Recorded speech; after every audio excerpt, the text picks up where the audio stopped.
Boring Srinivas, Makthal, ముఖ్యమంత్రి ప్రసంగం, గత 10 ఏండ్లుగా నిర్లక్ష్యానికి గురైన నారాయణపేట్, కొడంగల్ ఎత్తిపోతల పథకాన్ని ఎన్కేఎల్ఐఎస్ చేపట్టడమే కాకుండా వచ్చే 2 ఏళ్లలో ఆ ప్రాజెక్టును పూర్తి చేయాలని సంకల్పించినట్టు ముఖ్యమంత్రి శ్రీ రేవంత్ రెడ్డి తెలిపారు. ప్రజా ప్రభుత్వం 2వ సంవత్సరం విజయోత్సవ సభలను మక్తల్లో ఏర్పాటు చేసిన బహిరంగ సభ నుంచి ప్రారంభించారు. ముందుగా శ్రీ శ్రీ శ్రీ పడమటి ఆంజనేయస్వామి వారి ఆలయంలో స్వామి వారిని దర్శించుకుని ప్రత్యేక పూజలు నిర్వహించారు. ఆ తర్వాత నియోజకవర్గంలోని మక్తల్ మున్సిపాలిటీ పరిధిలో 118.82 కోట్లతో పలు అభివృద్ధి పనులకు ముఖ్యమంత్రి గారు శంకుస్థాపి కార్యక్రమాల్లో మంత్రులు దామోదర రాజనరసింహ, కోమటిరెడ్డి వెంకటరెడ్డి, జూపల్లి కృష్ణారావు, వాకిటి శ్రీహరితో పాటు ప్రజాప్రతినిధులు అనంతరం స్థానికంగా అంబేద్కర్ నగర్లో ఏర్పాటు చేసిన బహిరంగ సభలో ప్రసంగించారు. దశాబ్దాల కాలంగా పాలమూరు జిల్లా వెనుకబాటు అంశాలను ముఖ్యమంత్రి గారు ప్రస్తావించారు. పాలమూరు జిల్లాలో పాడి పంటలు పండాలన్న లక్ష్యంతో దశాబ్ద కాలంగా పాతాళానికి తొక్కివేయబడిన జీవో 69ను బయటకు తీయడమే కాకుండా నారాయణపేట్, కొడంగల్ ఎత్తిపోతల పనులను మొదలు పెట్టబోతున్నట్టు తెలిపారు. సంక్షోభంలో కూరుకుపోయిన రాష్ట్రాన్ని సంక్షేమం వైపు నడిపించడానికి నిరంతరం పనిచేశాం. ప్రజా ప్రభుత్వం రైతుల కోసం 1.04 లక్షల కోట్ల రూపాయలు వెచ్చించాం. ఉన్న కష్టాలను అధిగమిస్తూ, అప్పులు చెల్లించుకుంటూ వేల కోట్ల రూపాయలతో సంక్షేమ కార్యక్రమాలు అమలు చేశాం అని అన్నారు.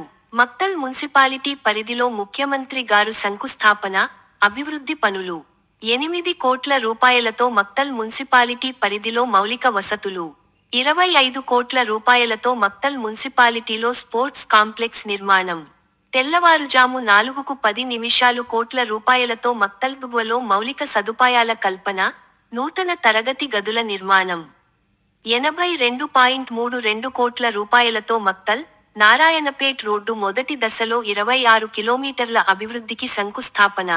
ఇన్నాళ్ళు కోన్ పూచేగా మక్తల్ అని మాట నానుడిని కాదని సబ్ కుచ్ పూచేగా సబ్ కుచ్ ఆయేగా మక్తల్ అని చెప్పి ఈనాడు మీ అందరి సమక్షంలో 2వ సంవత్సర విజయోత్సవ సభల్ని మక్తల్ నుంచి ప్రారంభించుకోవడం నాకు చాలా సంతోషాన్ని కలిగించింది. మిత్రులారా, ఉమ్మడి రాష్ట్రంలో చూసినాం, ప్రత్యేక తెలంగాణలో చూసినాం.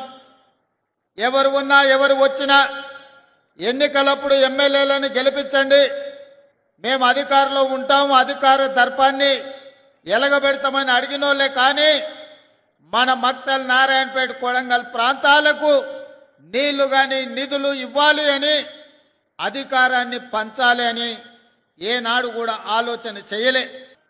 మా పెద్దలు దామోదర రాజనరసింహ గారి సహకారంతో, మా మిత్రులు కోమటిరెడ్డి వెంకటరెడ్డి గారి సహకారంతో ఈనాడు కల్వకుర్తి ప్రాజెక్టులను పూర్తి చేసుకోవడమే కాదు, పాలమూరు రంగారెడ్డి ఎత్తిపోతల ప్రాజెక్టులో భాగంగా మా అనిరుద్ధ్ రెడ్డి ఎన్నాళ్ళ నుంచో మా ప్రాజెక్టుకు R&R సరైన న్యాయం జరగలే. న్యాయం జరగాలి అని అంటే ఈనాడు ఆ ప్రాజెక్టుకు సంబంధించిన R&R నిధులు 100% మంజూరు చేసి ఈ రోజు ఆ ప్రాజెక్టును పూర్తి చేసుకోవడానికి మనం అడుగులు వేస్తున్నాం. అదేవిధంగా ఉమ్మడి రాష్ట్రంలో మనమందరం ఆనాడు చిట్టం నర్సిరెడ్డి గారు ప్రారంభించిన మక్తల్, నారాయణపేట, కొడంగల్ ప్రాజెక్టును ఉమ్మడి రాష్ట్రంలో నేను మంజూరు చేయించుకొస్తే ఆనాటి ప్రభుత్వం 10 సంవత్సరాలు ఆ ప్రాజెక్టును, ఆ జీవోలను తొక్కిపెట్టి మన నోట్లో మట్టి కొట్టిండ్రు. ఎన్నోసార్లు అడిగినాం. ఈ ప్రాంతంలో చాలా మంది రైతులు నారాయణపేట, కొడంగల్ ఎత్తిపోతల పథకానికి 69 జీవో సాధన సమితి ఏర్పాటు చేసుకొని గ్రామ గ్రామాన గల్లీ గల్లీ తిరిగి గొంతెత్తి మాట్లాడి, కానీ 10 సంవత్సరాలు మన బాధ విన్నోడు లేడు, మన బాధని అర్థం చేసుకున్నోడు లేడు. మళ్ళా 10 ఏళ్ళు నిర్లక్ష్యానికి లోనైన నారాయణపేట, కొడంగల్ ఎత్తిపోతల పథకాన్ని ప్రజా ప్రభుత్వం వచ్చిన ఎంబడే పనులు ప్రారంభించాలని టెండర్లకు అనుమతులు ఇచ్చి, టెండర్లు పిలిస్తే కుట్రలు చేసి కోర్టులో కేసేసి 1.5 సంవత్సరాల ప్రాజెక్టును ఆపిను.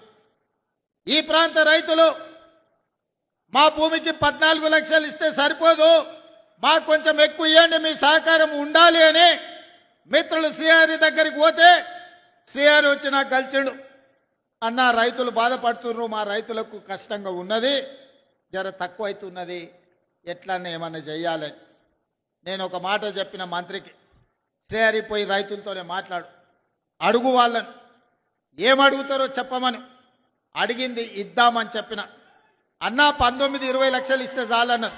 19 కాదు, ఎకరాకి 20 లక్షల ప్రకారం ఇద్దాము, ఏ రైతు కూడా నష్టం జరగనియొద్దు అంటే మా శ్రీహరి గారు పోయి రైతులతో కూర్చొని మాట్లాడి 96% రైతులను ఒప్పించి భారతదేశ చరిత్రలోనే సొంత భూమిని కన్న తల్లిలాగా భావించే మా రైతులు 96% మేము భూమి ఇస్తున్నామని సంతకాలు పెట్టి కాగితాలు ఇస్తే మొన్నటి కేబినెట్లో ఎకరాకి 20 లక్షల రూపాయల ఇవాళ నష్టపరిహారం మక్తల్ నారాయణపేట కొడంగల్ ప్రాజెక్టుకు మనం మంజూరు చేసుకున్నాం.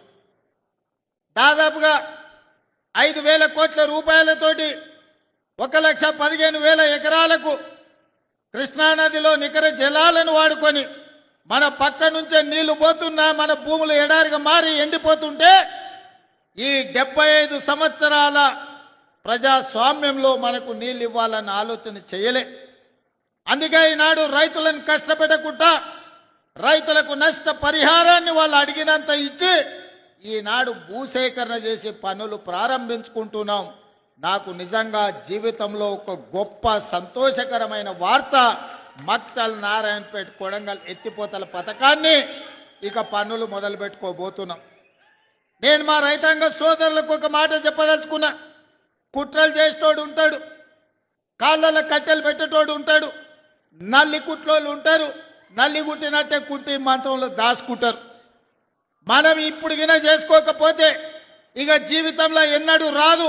2014 నాడు వచ్చిన 69 జీవో 2024 వరకు అది ఎక్కడనో పాతాళానికి తొక్కివేయబడ్డది.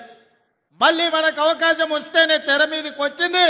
ఈనాడు 69 జీవో ద్వారా మక్తల్ నారాయణపేట కొడంగల్ నియోజకవర్గానికి నీళ్లు తెచ్చుకునే అవకాశం వచ్చింది. నేను చెప్తున్న దండు కట్టండి, గుంపు కట్టండి, ఎంబడుండి పని చేపించుకోండి.